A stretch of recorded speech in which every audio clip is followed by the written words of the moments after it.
The first mistake Emily and Jake made was playing the game, a childhood dare whispered about in hushed tones. They were 12, bored, and naive enough to think the stories were just tales meant to scare kids.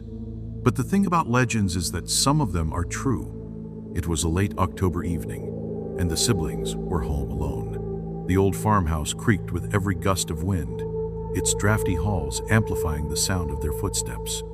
Emily held the flashlight, her fingers trembling slightly despite her feigned confidence.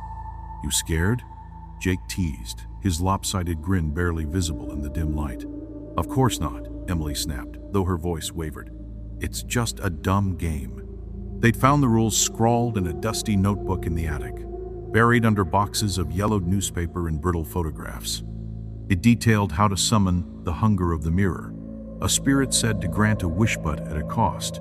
You needed an antique mirror, a single candle, and an offering of something personal. Jake had brought his favorite baseball card, and Emily clutched a bracelet their late mother had given her. They set the objects on the wooden floor of their parents' room, where an old oval mirror hung on the wall, its ornate frame tarnished with age. The glass seemed to ripple faintly, though Emily convinced herself it was just her imagination. They lit the candle, its flickering light casting distorted shadows across the room. Bravado faltering, Emily unfolded the notebook, her hands shaking. "Wei, chant this 3 times. Mirror, mirror, feed your hunger. Grant our wish and tear asunder." "That's it? That's it," Jake snickered. "Sounds fake. Let's just do it." They knelt before the mirror and chanted the phrase in unison. The first time, their voices sounded awkward and unsure. The second time, the room seemed to grow colder, the air thick with an unnatural stillness. By the third chant, the candle's flame flared a brilliant blue before extinguishing entirely. The siblings froze, their eyes darting to the mirror. At first, nothing happened. They exchanged nervous glances, relief beginning to set in. Then, the surface of the mirror rippled like water, and a dark, skeletal hand pressed against the glass from the inside.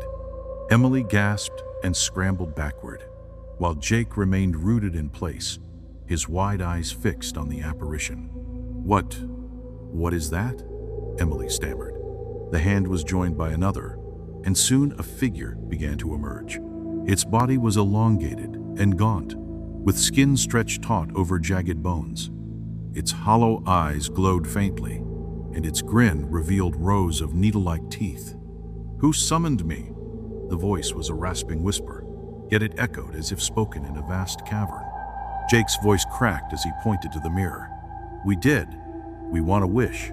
The creature's grin widened impossibly. "A wish? All wishes require payment."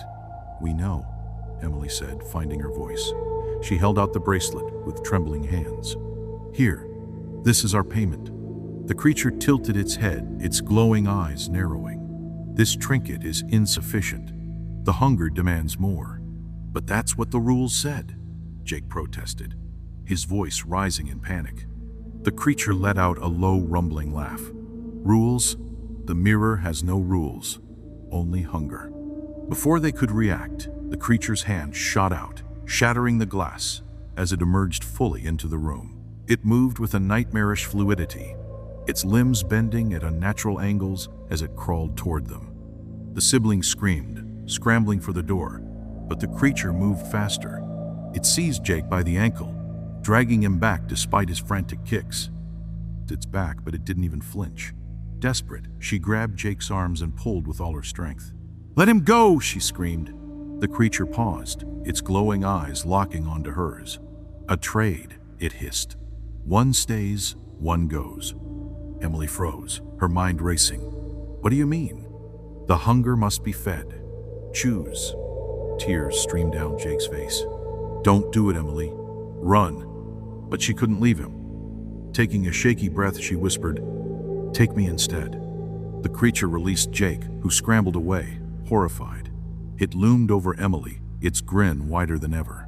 Brave, but foolish. Before Jake could stop it, the creature wrapped its bony fingers around Emily and dragged her toward the mirror. She didn't scream. She only looked at Jake with tear-filled eyes. "I am sorry," she whispered, as the mirror's surface rippled and swallowed her whole. Jake lunged forward, but it was too late. The mirror returned to its normal state, cracked and lifeless. He pounded on the glass, screaming her name, but there was no answer. Only his reflection stared back, pale and haunted. For days, he refused to leave the room, hoping she might come back, but Emily was gone, and the mirror remained silent. Weeks later, Jake noticed something chilling. In the background of his reflection, just over his shoulder, he could see faint, glowing eyes and a twisted grin watching him. The hunger of the mirror had not been satisfied, and it was still waiting.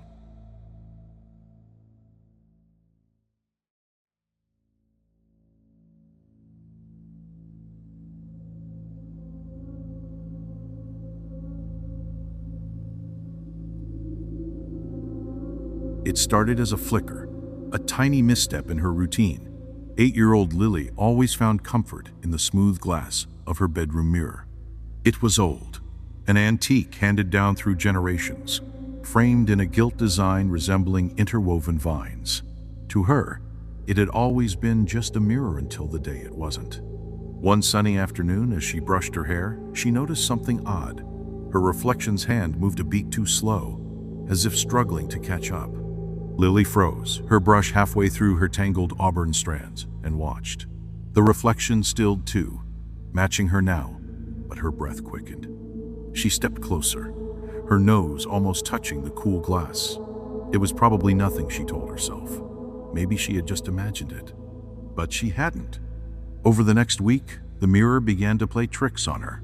When Lily waved, her reflection sometimes smiled before her lips had even twitched. When she twirled, her reflection stopped a second too soon. These moments weren't constant. They were subtle and fleeting, leaving her doubting her own perception. Still, the unease grew like a knot in her stomach. "Mom, Dad," she said one evening, her small voice breaking the silence over dinner.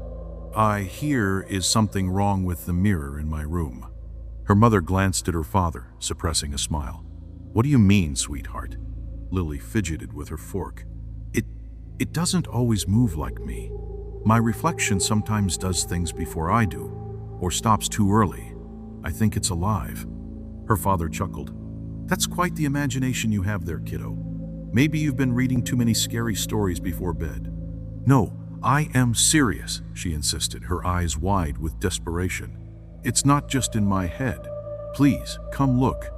Her parents exchanged amused glances, but indulged her. Following her to the bedroom, Lily stood in front of the mirror and waved. Her reflection waved back, perfectly synchronized. She spun in a circle, clapped her hands, and even jumped. But the mirror showed nothing out of the ordinary. Her mother bent down, brushing a strand of hair from Lily's face. "See, it's just your reflection, honey. There's nothing to be afraid of." But Lily wasn't convinced. She felt the mirror's wrongness deep in her bones, and her parents' dismissal only made her feel more isolated. That night she lay awake, staring at the shadowed outline of the mirror in the dim moonlight. Her chest felt heavy with dread. Then came the whispers. At first, they were faint, indistinct murmurs, like wind rustling through the leaves. Lily sat up, her heart hammering. She strained to listen, but the room was silent again. Clutching her blanket, she turned toward the mirror. The glass seemed darker than usual, almost liquid in texture, and she swore she saw movement within its depth. "Lily?" a voice hissed, barely audible. She gasped, shrinking back against the headboard. The voice was high-pitched, eerily similar to her own but distorted, like it was coming from underwater. "Lily, come closer." Who are you?" she whispered, her voice trembling. "I am you," the voice replied, and as it spoke, the reflection in the mirror began to shift. Its features remained the same, but its eyes were darker, glinting with something malevolent. "Don't be afraid. I just want to talk." Lily shook her head, tears streaming down her face. "You are not me! Go away!" The reflection tilted its head, its smile widening unnaturally. "But I could be. We could switch places. You could live in here, and I could live out there. Wouldn't that be fun?" "No!" she screamed, bolting out of bed and running to her parents' room. But when she woke them, their annoyance outweighed their concern. "You probably had a bad dream, sweetheart," her mother said, rubbing her eyes. "Here is no one in the mirror. Go back to bed." Lily begged to sleep in their room, but her parents insisted she return to her own. Reluctantly, she crept back, her heart pounding with every step. She avoided looking at the mirror, instead crawling under her covers and squeezing her eyes shut. But the whispering returned, louder this time, until she finally fell into an uneasy sleep. Over the next few nights, the reflection grew bolder. It mimicked her less and less, instead standing still while Lily moved, watching her with a predatory gaze. Once, when she reached out to touch the glass, the reflection's hand shot forward faster than hers, its cold, translucent fingers brushing against her skin. She screamed and pulled back, her hand tingling where they had touched. The whispers became a nightly torment. They spoke of how wonderful the mirror world was, how much fun they could have together, if only Lily agreed to trade places. But there was always an underlying menace to the words, a sharp edge that made her skin crawl. The whispers became a nightly torment. They spoke of how wonderful the mirror world was, how much fun they could have together if only Lily agreed to trade places.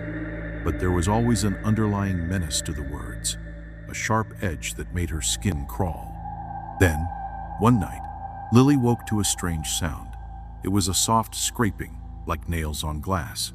She sat up, her stomach nodding as she turned toward the mirror.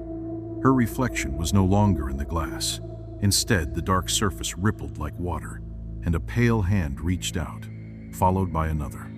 Lily froze in terror as her reflection began to emerge, its body impossibly thin and slightly warped, like a funhouse mirror version of herself. The reflection's eyes locked onto hers, and its lips curled into a sinister grin. "It's time," it whispered. The room seemed to close in around her, the air thick with an unnatural chill. Lily scrambled out of bed, her mind racing for an escape. She bolted for the door, but it slammed shut before she could reach it, as if an invisible force had willed it so.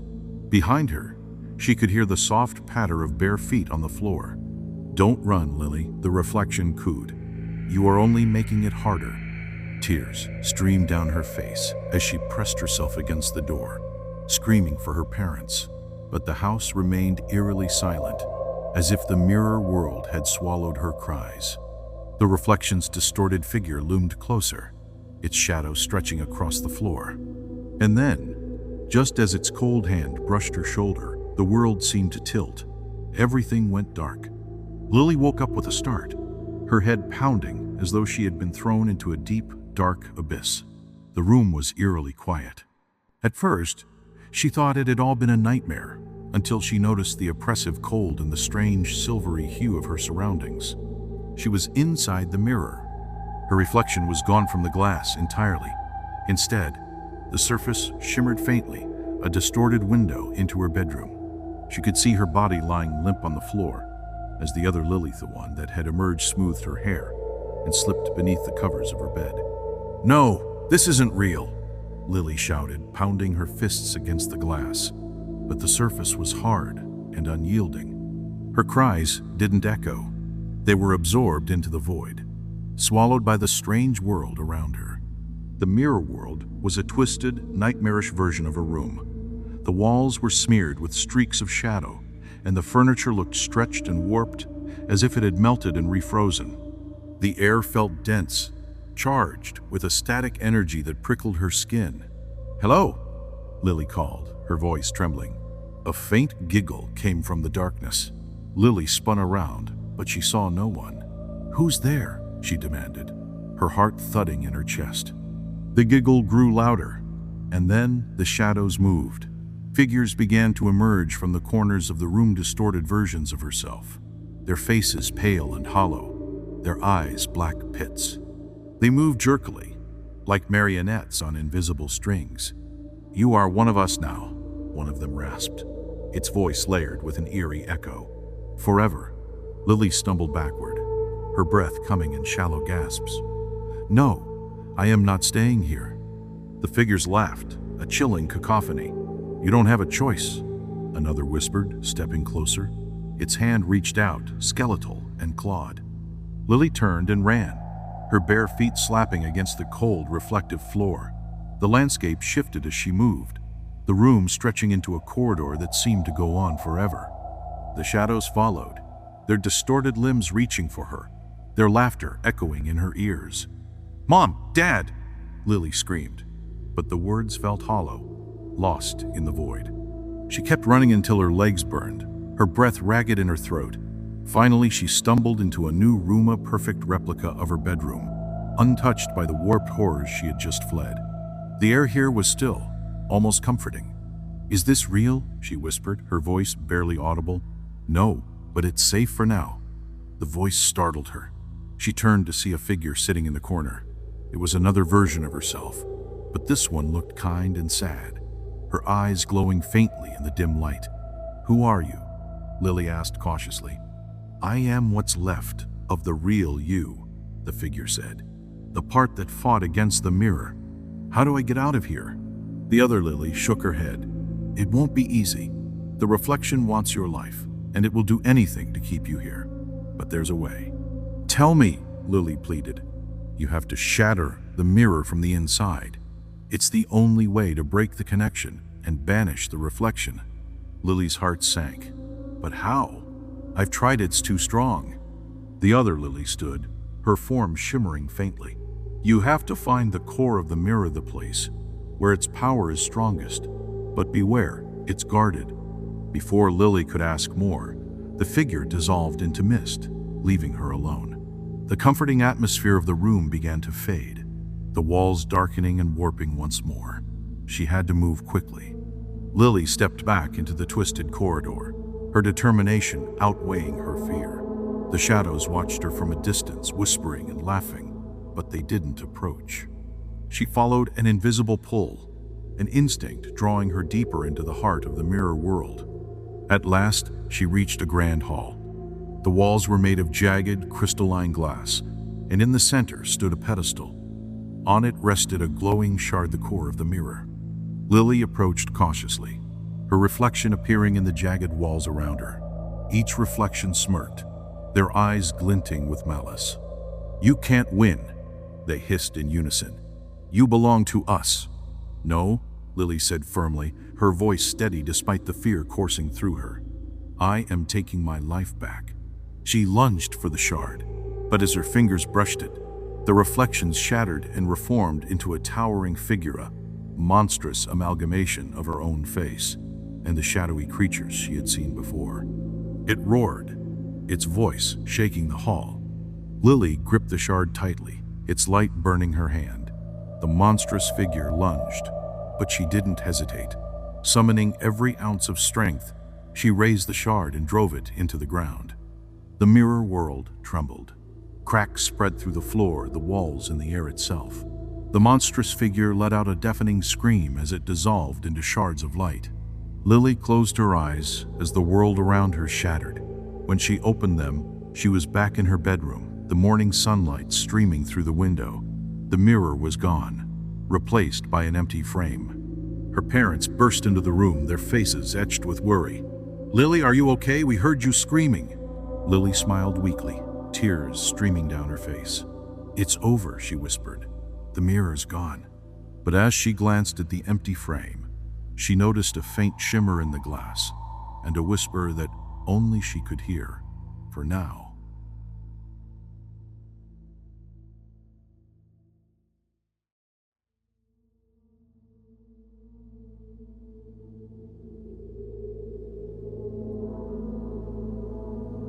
The Thompsons were a family of 5. Brian, his wife Linda, their teenage daughter Chloe, and twin boys Max and Sam. When they moved into the sprawling old Victorian house on Willow Street, they thought they had stumbled upon their dream home. The property was vast, the rooms were spacious, and the rent was surprisingly affordable. The previous owner, an elderly woman who had passed away years prior, had left the house almost entirely furnished. Among the peculiarities of the house was an enormous, ornately framed mirror built into the master bedroom wall. Its antique frame was carved with intricate designs, and its glass had a faint, silvery gleam that seemed to shimmer in low light. On the first night, the family was too exhausted from unpacking to notice anything strange. But Max and Sam, ever the curious pair, couldn't resist exploring the house once their parents went to bed. They crept through the dimly lit hallways, giggling as they peeked into each room. When they reached the master bedroom, they froze. The mirror's surface seemed to ripple faintly, as if disturbed by an unseen hand. Sam, trying to be brave, stepped closer and tapped on the glass. It felt solid and cold. "It's just a weird old mirror," he whispered to Max. But Max didn't look convinced. He pointed to the faint outline of a shadowy figure in the corner of the mirror. It wasn't them. The boys bolted back to their room. Their excitement turned to unease. They whispered about what they'd seen until sleep finally overtook them. The next morning, over breakfast, they mentioned the strange mirror to Chloe, who shrugged it off. "You two are always imagining things," she said with a smirk. But that night, Chloe found herself lying awake, staring at the ceiling. The house, with its creaks and groans, felt alive in a way that unsettled her. Unable to sleep, Chloe decided to investigate. She tiptoed down the hallway to the master bedroom, her phone's flashlight leading the way.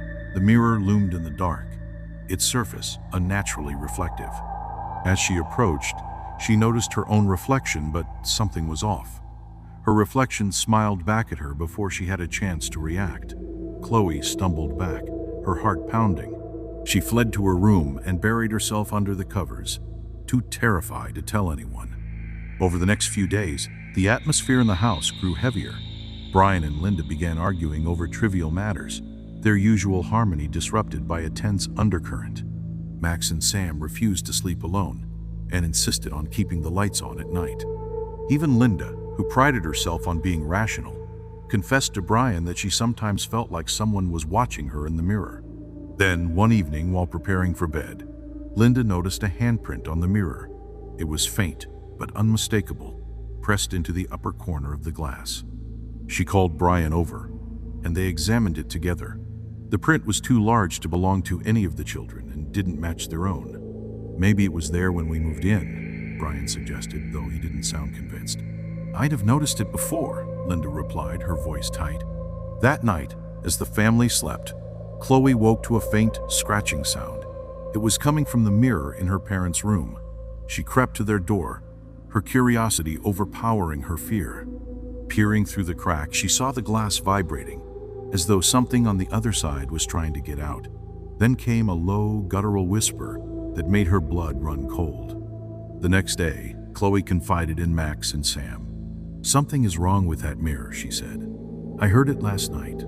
I think it's trying to talk to us." Max and Sam exchanged nervous glances. "We'll show you what we saw," Max said. The three of them crept back to the master bedroom that evening while their parents were distracted downstairs. As they stood before the mirror, Chloe's reflection once again twisted into a sinister grin, independent of her own expression. This time, the twins saw it too. Before they could run, the surface of the mirror rippled violently. A shadowy figure emerged, just for a moment, before dissolving back into the glass. Chloe screamed, and the three of them bolted out of the room. Brian and Linda came running, alarmed by the commotion. "It's the mirror," Chloe cried, tears streaming down her face. Here is something in there." Brian and Linda exchanged worried glances, but decided to humor their children. They inspected the mirror, finding nothing unusual. "It's just an old mirror, sweetheart," Linda said, though her voice trembled slightly. That night, Chloe dreamed of the mirror. In her dream, the shadowy figure beckoned her closer, its voice a chilling whisper. "Come closer," it said. "Let me out." She woke in a cold sweat, her heart racing. The following day, the family decided to cover the mirror with a heavy blanket. For a brief moment, the house felt lighter, as if a weight had been lifted. But that night, the blanket fell to the floor, seemingly of its own accord. The mirror's surface glowed faintly, casting eerie shadows across the room. Max, Sam, and Chloe huddled together in their room, too terrified to sleep. Then, just past midnight, they heard it. A slow, deliberate knock coming from the other side of the mirror. The Thompsons barely made it through the next day. Brian and Linda dismissed the previous night's events as their children's overactive imaginations, but the kids knew better. Chloe couldn't shake the image of her reflection grinning at her. and Max and Sam's nerves were frayed to the breaking point. That evening, the family decided to stay together in the living room, watching television in an effort to lighten the mood. But the laughter felt forced, and the uneasy tension hung over them like a storm cloud. As the clock struck midnight, the television flickered and went static. Linda grabbed the remote and tried to switch channels, but the screen stayed frozen in a snowy blur. Then the sound came, a faint, rhythmic tapping echoing from upstairs. Brian stood, his face pale. "I'll go check," he said, trying to mask his unease. Linda hesitated but followed him, leaving the children huddled together on the couch. As they ascended the stairs, the tapping grew louder. It was coming from the master bedroom. Brian pushed open the door and froze.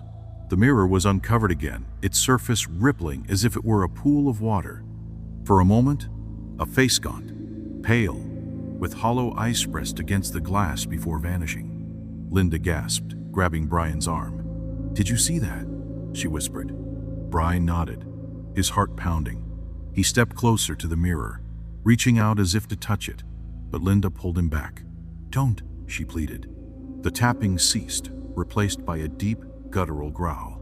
The couple fled the room, slamming the door behind them. "We're sleeping downstairs tonight," Brian said firmly. Downstairs, the children immediately noticed their parents' pale faces. "What happened?" Chloe asked. "Nothing," Brian said too quickly. "We're all staying in the living room tonight, just to be safe." The family settled in for the night, the living room lit with every lamp they could find. But sleep was elusive. Every creak of the house, every whisper of the wind outside set them on edge. Then, around 3 a.m., the temperature in the room plummeted. Their breath fogged in the air, and a sudden chill enveloped them. The twins clung to Chloe as the mirror's eerie glow illuminated the stairwell. Shadows began to move across the walls, unnatural and fluid. A deep, resonant voice echoed through the house. "You can't hide from me." Linda screamed as the lights flickered and died. The family clung to one another, frozen in terror. The glow from the mirror intensified, and a figure began to emerge from its surface. It was the same gaunt face Linda and Brian had seen earlier, now attached to a towering, shadowy body that seemed to suck the light from the room. "What do you want from us?" Brian shouted, his voice trembling. The figure pointed a long, bony finger at Chloe. "The girl," it rasped.